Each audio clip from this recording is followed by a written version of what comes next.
অনেক দিন ধরে এখানে বক্তৃতা দেই না বলে আমার এলাকার মানুষরা মনে করেছিল আমার মাইকটা হয়তো নষ্ট। আজকে আমি প্রমাণ করতে পারলাম যে আমার মাইক ঠিক আছে এবং আমার স্পিকার আমাকে সুযোগ করেছে। আমার বাবা যখন বাংলাদেশ জাতীয়তাবাদী দল জয়েন করে সেই প্রস্তাব আপনি নিয়ে গিয়েছিলেন, আর তার মাধ্যমেই যেহেতু আমার বাবা জাতীয়তাবাদী দল এবং জাতীয়তাবাদে বিশ্বাস করতেন, সেই কারণে আজকে আমি মাননীয় প্রধানমন্ত্রী তারেক রহমান সাহেবের দলে যোগ দিয়ে ওনার সংসদ সদস্য হিসেবে দাঁড়িয়েছি। মাননীয় স্পিকার, এখানে দাঁড়ানোর পরে অনেকেই তাদের নিজ নিজ এলাকার সমস্যার ব্যাপারে কথা বলেন। আমি আজকে সেটা থেকে একটু দূরে সরে যাচ্ছি।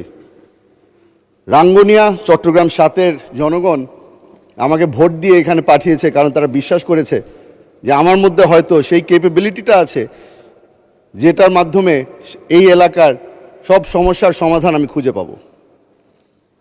আজকে এখানে দাঁড়িয়েছি, ধন্যবাদ জানাচ্ছি মাননীয় প্রধানমন্ত্রীকে, কারণ উনি একটা সুযোগ করে দিয়েছে আমাকে এবং আমাদের সকল সদস্যদেরকে, যেখানে বারবার করে সংসদে দাঁড়িয়ে ওনার সাথে আলাপ আলোচনা করা যাচ্ছে, ওনাকে এখানে পাচ্ছি আমরা, এবং ওনার সাথে আমাদের যেই মিনিস্টাররা ওনার সাথে কাজ করছেন তাদেরকেও আমরা প্রতিদিন পাচ্ছি। তাদের কাছে আমি অনুরোধ করব, আমার এলাকার যখন সমস্যা নিয়ে আপনাদের কাছে আসি সাহায্য করবেন। 17 বছর ধরে কোনো ধরনের উন্নয়ন হয়নি রাঙ্গুনিয়ায়।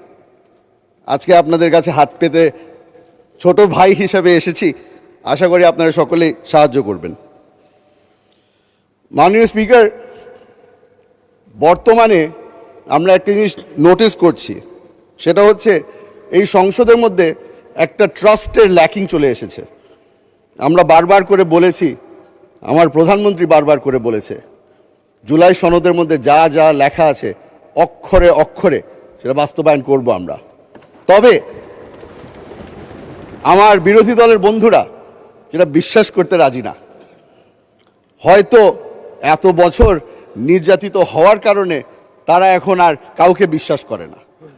তবে আমি বলে রাখি, আপনারা যেভাবে করে 17 বছর নির্যাতিত হয়েছিলেন, আমরা এখানে যারা উপস্থিত আছি আমরা সকলেই নির্যাতিত হয়েছিলাম। আপনারা যেভাবে করে এখানে সংসদ সদস্য আছে যে আয়না ঘরে অনেক বছর ছিলেন, আমিও সেই একই আয়না ঘরে 7 মাস হয়ে এসেছি। বেশ লম্বা জার্নি ছিল আয়নাঘর থেকে এই সংসদ পর্যন্ত। আশা করি আমার উপরে তারা ভরসা রাখবে। আশা করি যারা যারা এখানে নির্যাতিত, যারা এখনো এই গুমের শিকার, যারা এখনো প্রিয়জনকে ফিরে পায়নি, তাদের উপরে ওনারা ভরসা রাখবেন। আমরা একটা নতুন জিনিস দেখতে পেলাম। প্রথমবারের মতো আমার প্রধানমন্ত্রী একদিনের মাথায় এই সংসদে দাঁড়িয়ে বলল, আপনারা আপনাদের সাহায্যের হাত বাড়িয়েছেন, আমরা সেই সাহায্য চাই। সঙ্গে সঙ্গে কমিটি গঠন করে দেওয়া হলো। এই ন্যাশনাল এবং ইন্টারন্যাশনাল ক্রাইসিসের মধ্যে আমরা তাদের সাহায্য কামনা করি, এবং যেহেতু তারা সাহায্য করতে চেয়েছে আমরা তাদেরকে ধন্যবাদ জানাই। মাননীয় স্পিকার, আজকে অবাক হলাম। আমি একটি প্রোগ্রামে গিয়েছিলাম যেখানে এই মানবাধিকার নিয়ে অনেকক্ষণ ধরে কথাবার্তা হচ্ছিল। সেখানে আমাকে বলা হলো যে এই মানবাধিকারের যেই অর্ডিন্যান্সটা ছিল সেটা ল্যাপস হয়ে গেছে, কেন হলো? সেখানে জবাব দিয়ে এসেছি যে মানবাধিকারের যেই অর্ডিন্যান্স ল্যাপস হয়েছে সেটা একটা দুর্বল অর্ডিন্যান্স ছিল। শক্তিশালী বিল আকারে আমরা এখানে একটি নতুন বিল প্রস্তাব করব।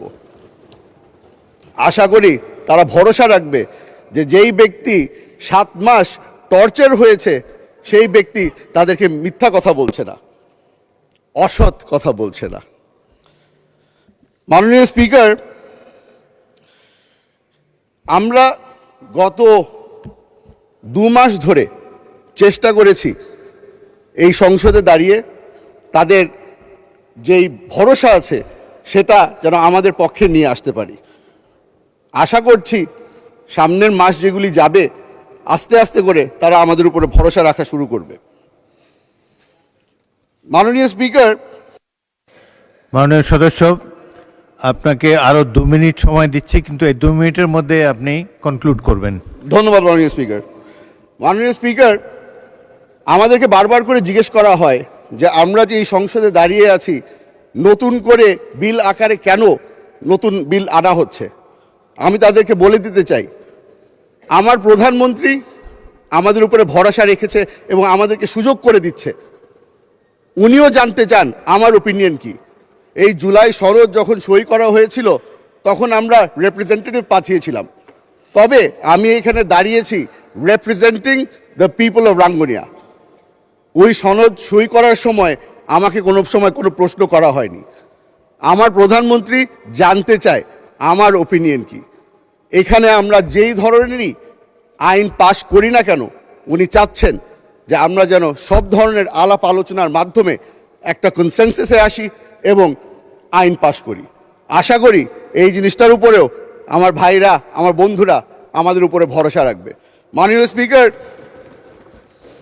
আপনাকে ধন্যবাদ জানাচ্ছি, আবারও আপনাকে ধন্যবাদ জানাচ্ছি। এই সুযোগ করে দিয়েছেন।